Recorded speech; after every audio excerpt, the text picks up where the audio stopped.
main mission is to present the history of what really happened as far as the building of the first airplane. It changed the world to think about how we are with aviation and anything that flies, going from just the first powered flight all the way to space travel. We are representing not only Dayton, we're representing the United States, and we're representing engineers and aviation enthusiasts around the world. This whole concept of the Wright Flyer, this organization, is unique. You don't see anything like that in other areas.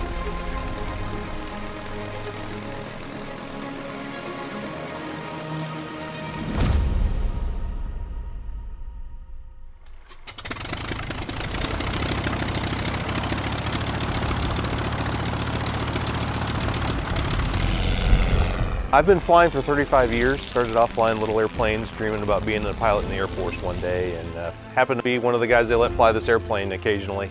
Every airplane that you see flying around originates from this airplane, from the shape of the wings, the ailerons, the flight control surfaces, and that's what the Wrights had started to figure out. So when you go look at a modern airplane, the basic shape, everything has transcended and developed from what the Wrights created, which is what we're trying to preserve here in this airplane, is early aviation. We've come a long way since then, but at the same time, a lot of the roots that you see from this airplane are now you see in any commercial airliner or any modern military airplane that we're flying.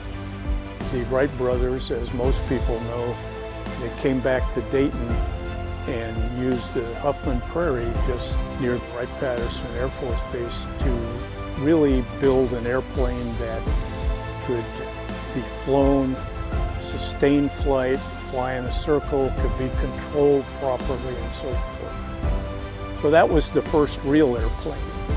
And then they eventually sold the airplane to the Army, and the one that they actually delivered was the Wright B model, and the B model had the tail in the back. The B model is what we're all about. That's why our organization is called the Wright B Flyer. Mid-70s, 75, 77, when folks at Wright-Pat, a bunch of engineers got together and said, hey, let's build a look-alike. The story is rather fantastic. The airplane, the Brown Bird, was actually built out at Wright-Pat in the hangar. After a series of events, after we got the airplane flying and flew it around a little bit, they got the hangar here and settled in at the Dayton Wright Brothers Airport in this hangar.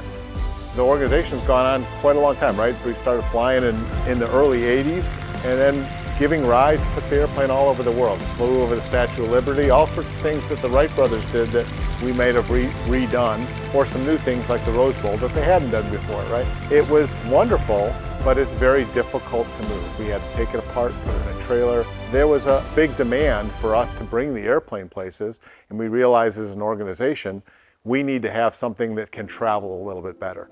And that was where the Silver Bird was born. We tragically lost that airplane, I think, as you know. We lost two of our very close pilots. And then we took a pause, right? How did that happen? Why did that happen? Reevaluate all those things. Hey, let's raise the money and do this again. Here we are. We now have a new airplane flying. We've finished our FAA certification, and we're ready to start taking it around the world and showing people what the Wright brothers did in Dayton, Ohio. I mean, we do a lot of things here because of the Wright brothers. All of us are at least here minimum of three days a week, sometimes 4 or 5 when we were actively building it. While it looks like an old airplane, it's a thoroughly modern airplane. We can't duplicate what the Wright brothers did because it wouldn't be safe today. Of course, the Wright brothers had a Wright engine that was built by them. It's air-cooled. The Wright brothers engine was water-cooled. It only had about 15 horsepower. We have 210 horsepower. I actually watched the volunteers build this airplane, get to watch it assemble, watch the airplane come together, and then go out and fly the second flight in the airplane here at Dayton Wright Brothers. Talking about really the first powered flight, a look-alike of what the Wrights did, back in 1911, their first production airplane. When flying airplanes is a real joy. You are definitely out there at the tip of the spear, if you want to call it that, but you are here out in the environment. The view is incredible. You are pretty much nothing in front of you, except, so you can actually see down below you, and that it was very spectacular getting up to altitude the first time and seeing, wow, this is what it was like for the Wrights to come away from the ground and see what it's going. We can get on an airplane, go anywhere in the world, and that all started with two brothers in Dayton, Ohio. And we want people to understand that history, learn from that history, and appreciate what they did. Because it really is an amazing engineering story of how they were true experimenters, true engineers that developed the airplane in a very methodical and scientific way. Everybody today kind of takes air travel for granted. 120 years ago, this is all you had. Being able to go show this, whether it's at an air show or just come out here on the weekend and fly it around, it's taken a lot of really smart people, a lot of ingenuity, and a lot of blood, sweat, and tears over the years to get it so that we can travel safely in an airplane around the world.